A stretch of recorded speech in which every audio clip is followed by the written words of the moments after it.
And so every time I want to succumb to my fears or my insecurities or cast other people in roles, then I have to go back to that knowledge of the self, that knowledge of who I am in my true identity. Cast people in roles superior to you? Not necessarily. I feel every day we go around auditioning people for roles. And many times people cast you for roles you haven't even auditioned for, but they've auditioned it in their mind. And so, for example, if someone wants to play the victim, right, they'll go around auditioning for people for a tyrant. So whoever, if you're the authority figure in their life, then you're the tyrant because they want to play victim.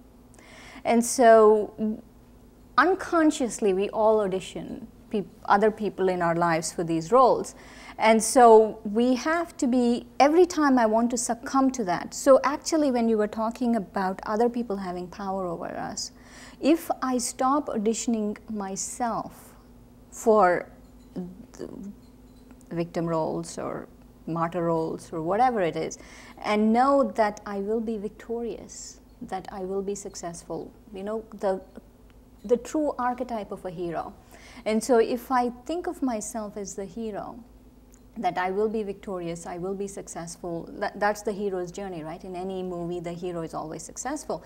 And so if I completely accept and sit in that and have faith in that I am a hero and I will be successful, then all of these things won't matter. It sounds easy. Like, I want to be a millionaire, so I'll just wait for the millions to hit me. And I know it's not easy. So you bring it into sound. But building on that, not only first you bring it into sound, which is very, very important. It's to say it out loud. Say it out loud, to write it, to think about it, to know that that is your immediate goal, is to find your immediate purpose and meaning and contract with life. That has to be paramount. You can't get distracted by the million things we can get distracted by. It has to be something that you really truly want. And I feel if you really truly want, just like if the student is ready, the teacher appears. I feel if you truly, really want and first bring it into sound, then the teacher will appear. And the other aspect is cultivating a relationship with the divine, cultivating a relationship with the Supreme Soul.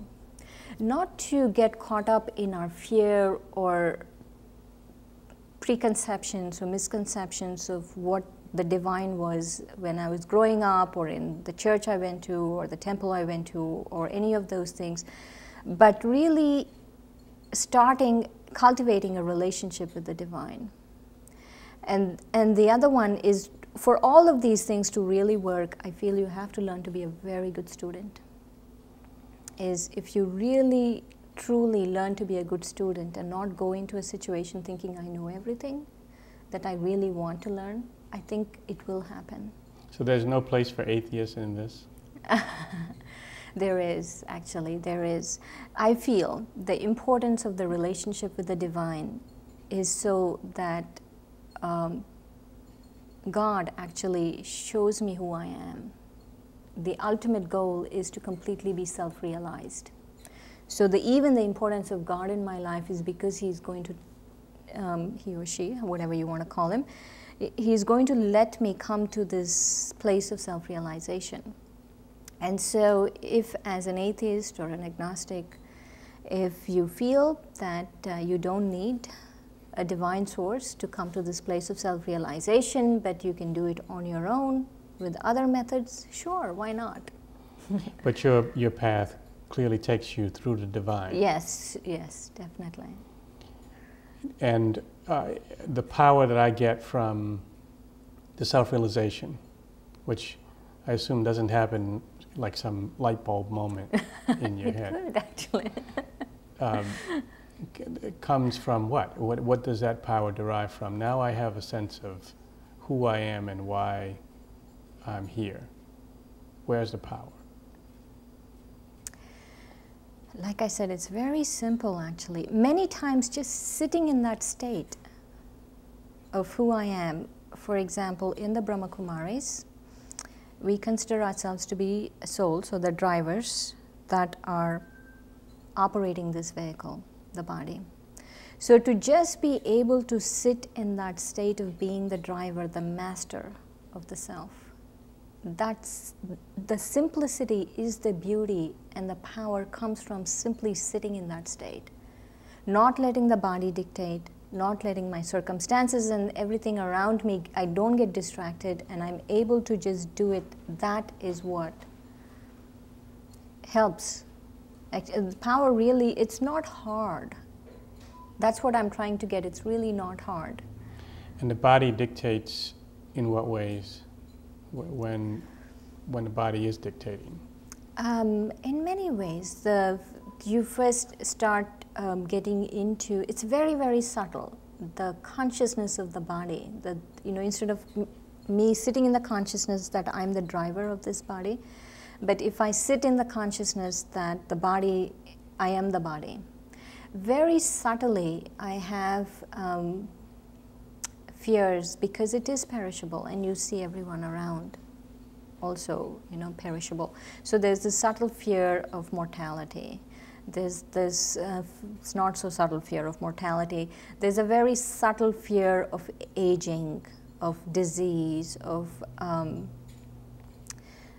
losing something, all of those things, that there is a very subtle fear of those, which in itself is not that bad, but when you clump them all together, they do tend to cause a lot of peacelessness in people's lives.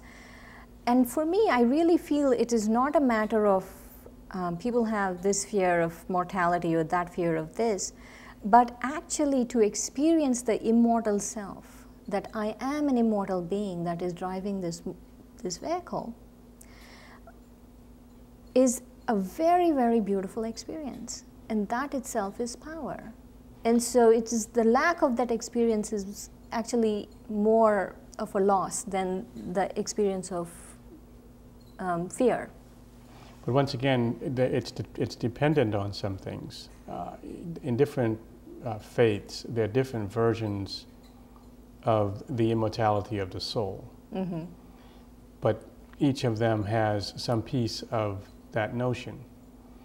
And the more you can divorce yourself from the feeling that the body is the beginning and the ending of it all, the more peaceful you can become. But that's a difficult thing to do, to get to the point where you can say, if the body perishes, it'll be okay. That I'll be okay. Yes. You have to know, acknowledge that it's a difficult place to get to. It is. It's easy and it is difficult. I feel many things we accept on blind faith because everyone, mass consciousness accepts it. We accept a lot of things on blind faith. For example, which I might really be getting into a very controversial topic, but I will talk about it, is if I take the Darwin's theory of evolution, we still don't have a missing link. And I'm not saying, this is not my personal view on it, so I'm not disclosing my personal view, but scientifically it's still a theory. It has not been proven fact from start to finish. But 50% of the people in the world accept it, right, or more. There's a lot of people in the world who accept that, and they don't know. They haven't really done it. Or any kind of scientific invention, let's say anything, people just accept it on faith because many of the people around them are accepting on faith. I feel if I go from the premise that I'm an immortal soul, I stand to gain so much more than if I go from the premise that the Darwin's theory of evolution is true, because it has no bearing in my life right now whether Darwin's theory of evolution is true or false. But if I go with the premise, and if I have faith in the premise that I am an immortal soul in this body, I will have many, many experiences of it that will get me out of my own fears. Well, and take you closer to peace. And take you closer to peace. But isn't this a matter of just convincing yourself of one thing or the other? No, it's experimenting. And that kind of experimentation with your mind leads to experience. And once you have experience, then no one can take it away from you. What do you mean by experimentation?